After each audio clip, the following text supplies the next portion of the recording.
It is a beautiful day here in Washington, D.C. As you know, we like to occasionally cover Washington, D.C. local stories, especially those with a national resonance or national implication. And this year, with so much being discussed in our national election politics about corruption, about political corruption, illegal and otherwise, I thought it would be great to talk with our next guest who's here in studio with us. Pete Tucker is an independent reporter based here in Washington. He writes for thefightback.org and is also on the Huffington Post. And he recently did a piece on D.C. Council member Jack Evans, who appears to be, in Pete's word, cruising to re-election for a record-breaking seventh term on the D.C. Council. But that's not all there is to say about Jack Evans. So joining us now, Pete Tucker. Thanks for coming on the show. Well, thanks so much for having me. It's great to be here. Oh, good. Glad to hear it.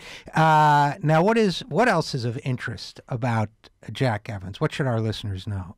Well, Jack Evans has been on the council for now a quarter century. And D.C. is not a state, so the council, right, there's the mayor and the D.C. council. And, you know, we almost got as many people, about the same as Vermont, and we have something like, I think it's almost a $13 billion budget. So Jack Evans is someone of significance. And for the last 18 years, he's been chair of the Finance and Revenue Committee, so he has a great deal of say over whether it's stadiums that get built or tax breaks for major hotels, like we've seen, or whether, you know, after-school programs happen. And he favors much more of the former. And in addition to earning a council salary of $133,000 a year, which I think most of your listeners will agree is a full-time salary. But the D.C. Council has determined that that's actually a part-time salary, and so council members are able to seek outside employment. And for years, Mr. Evans has worked at lobbying firms, now Manat Phelps and previously Patton Boggs. And in both of those instances, that hasn't just led to the potential of a conflict of interest, but to actual and real conflicts of interest, the type of things that we've seen other legislators in other states go to jail for and get seriously looked at by the media. But for some reason, Mr. Evans just skates on by, and as you pointed out in the introduction, is cruising to a seventh full 4-year term on the council with no opposition. So let's talk for a second about first a couple things. You pointed out that in addition to that salary of $130,000, he's making $60,000 a year from the lobbying firm Manat Phelps and Phillips. He used to make $190,000 from the huge firm Patton Boggs. They're both powerful firms, and there's a lot going on in this city when it comes to contracts. As you mentioned, stadiums. There's the merger of the utilities, the public power utilities, and so on. So, or the power utilities, I should say. So, he's certainly in a position of enormous power and influence. You mentioned two things. One is, you know, the press, and I want to get to why there's been relatively little press coverage. But you also mentioned that there are times and places where people go to jail for this kind of thing. Why isn't it? Is it not illegal here? Are there special exceptions that he's taking advantage of? Or why wouldn't this be the subject of the appropriate corruption inquiries? Well, that's legally. That's a question that I have today, and I wish more reporters were asking it. If you take, there's a couple deals that I go through. So if we take them one by one, or at least let's look at the one that you referenced, which is Pepco, which is our local power utility, was merged or bought by Exelon, which is the country's major nuclear power generator. And so this merger had to get approved, had to get 4 states and the District of Columbia and federal regulators to sign off on. All of them did, but D.C. was the last one, was the holdout. And as D.C. was holding out, Jack Evans and the resulting merged company is the largest power utility in the country. And as D.C. was holding out, Councilmember Evans joined with 6 of his colleagues to pen a letter to the Public Service Commission, the body that would weigh whether or not to allow the merger to go through in D.C. What he didn't mention was that he had started, according to the disclosure that he filed, he had started 2 weeks before working for Manat Phelps, which you mentioned earlier, and they represented Pepco and Exelon. So what you have is a highly problematic situation in which a top official in the District of Columbia is taking action, public action, using his public office to the benefit of a client of his firm. And that raises all sorts of questions and should trigger questions in the media, and I think should also trigger investigations that you see in other states. Well, and I'm trying to think of an analogy, and we're talking with independent reporter Pete Tucker about Councilmember Jack Evans. I'm trying to think of an analogy that to help our listeners really, and help me, frankly, ponder this. And one would be, let's say the chairman of the House Ways and Means Committee, or Senate Budget, or somebody in a position of that kind of power.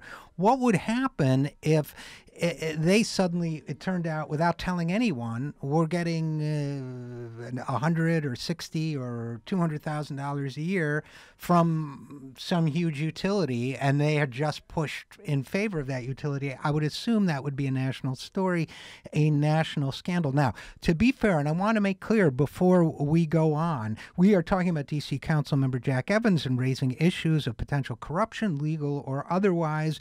And I do want to be clear to our listeners that we did extend an invitation to Jack Evans to come on the program and discuss these issues. We did not hear back. So we are talking with reporter Pete Tucker about this. So we have the whole Pepco Exelon thing, which frankly is mind-boggling to me. Why do you think it's gotten no coverage even in the Washington Post or in the local press or what have you? Any theories, or just baffling? Well, he's been around for a quarter century, Jack Evans, in office, and along the way, he didn't start out as this corporate, tax breaks for, stadiums and for fancy hotels. He started out as more of a consumer advocate and quite progressive, and he's friends with, I think that has something to do with it. He's friends with a lot of the reporters in the city. And RJ, I'm glad that you reached out to him, and I reached out to him too as well for my article, and I wish that other reporters would as well, so that calmly and respectfully we could put these questions to him, and he would have to answer in public what exactly is going on, and maybe he's got a response for these instances. There's more than just Pepco Exelon over the years, but these are the types of issues that need to be taking place. And the last thing I would say on the issue of the press, we've seen several council members go to jail. We've seen others forced out of office, and others ran for office and lost because of pending investigation. In all those instances, those council members are from the eastern part of the city. For folks not from D.C., it's roughly divided in half, where the eastern half is largely African American and the western half is largely white. That's crude, but basically, accurate. And the Washington Post is highly interested in going after leaders whose base of support comes from the eastern part of the city. Jack Evans does not. Jack Evans is Georgetown, downtown. And I think that if any leader whose base of support came from the African American community did anything approaching what Evans has done with the vast sums of public money that also benefit clients of his firms, I think they would be tried in the court of a public opinion. I think that the U.S. attorney would be looking at it. I think we'd be at a very different place than him just cruising to re-election with no opposition.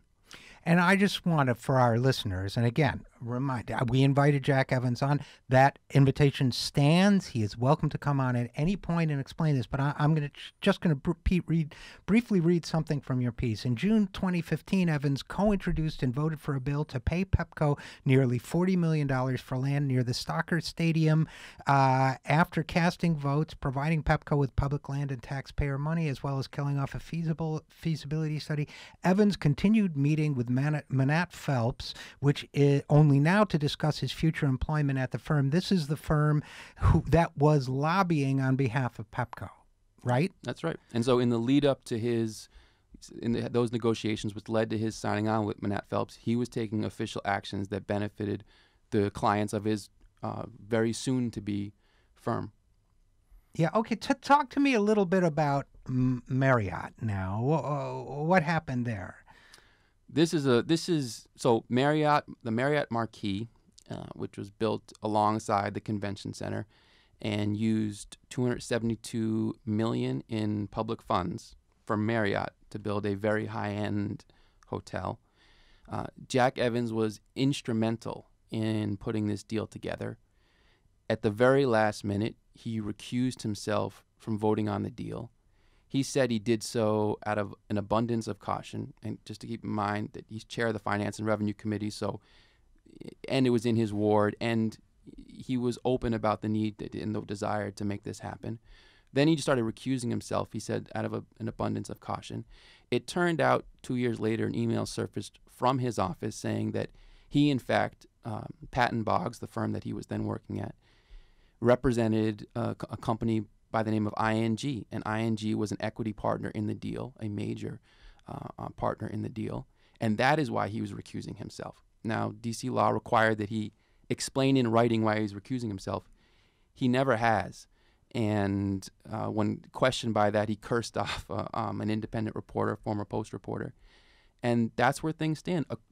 Mind you, we're talking about more than $250 million in taxpayer dollars for Marriott to build a fancy hotel, and this is not just done in the public interest. This is benefiting a client of Mr. Evans' firm. This is the type of thing that I think, instead of just focusing on council members on the eastern part of the city, whose misdeeds or alleged misdeeds I don't think compare, this is the type of thing that I think really needs to be zeroed in on. See, and I guess I want to maybe end on that theme. I mean, there's a lot more. There's Northrop Grumman. There are a lot of other issues here. And you talk about some of the other people. You talk about the Speaker of the New York Assembly, Sheldon Silver, former Governor Bob McDonnell in Virginia. I mean, does this really? I guess the national implications. I just want to talk that through with you for a second before. National implications, number one, I think it's number one, reporters are and attorneys, investigators, DAs may be less likely to go after someone they identify with. They know, looks like, let's be frank, it looks like them, whether it's racially or culturally or however economic, comes from the same social spheres or however you want to put it. So I think that's part of it. I don't know. What do you think? Is that why this guy's Jack Evans is not? And again, I mean, I'm not convicting him, but he hasn't even been investigated despite this, and that we know of, and that to me is extremely startling. Is he just benefiting from a sort of, well, whatever you want to call it, he's one of us kind of thinking?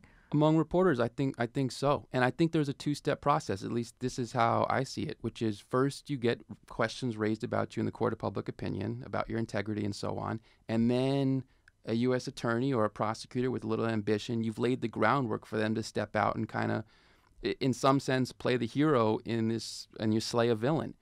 But if there's no one saying there are problems here, like in New York, you have in D.C. you really have the Washington Post. But in New York, you have a more vibrant alternative, you can't even call them alternative, but other big newspapers. And they were raising questions about Sheldon Silver, the Speaker of the Assembly, who, like Mr. Evans, was not only getting a six-figure salary for his public role, but was also getting sizable outside income for, it wasn't clear exactly for what, same with Mr. Evans, it's not clear exactly what he's doing in exchange for that outside income. And I think those questions in public, then you had an aggressive U.S. attorney in Preet Bharara, led to an investigation. And now in a matter of a couple weeks, Sheldon Silver will be reporting to jail, having been tried and convicted for his role.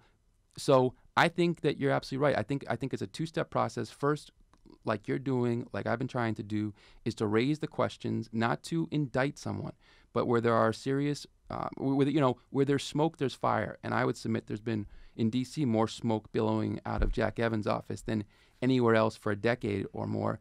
And there just hasn't been the questions, and I think that has precluded U.S. attorneys or others from really taking a serious investigation and looking into him.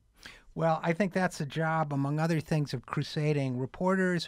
I thank you for being on this story. I thank you for raising these important questions. And I repeat our open invitation to Jack Evans to come on and discuss these issues with us if he feels that these accusations or these shadows of corruption being cast around him are unfair. He's welcome to come on the show anytime. And Pete Tucker, thanks for joining us. And thanks for what you do. Appreciate being here.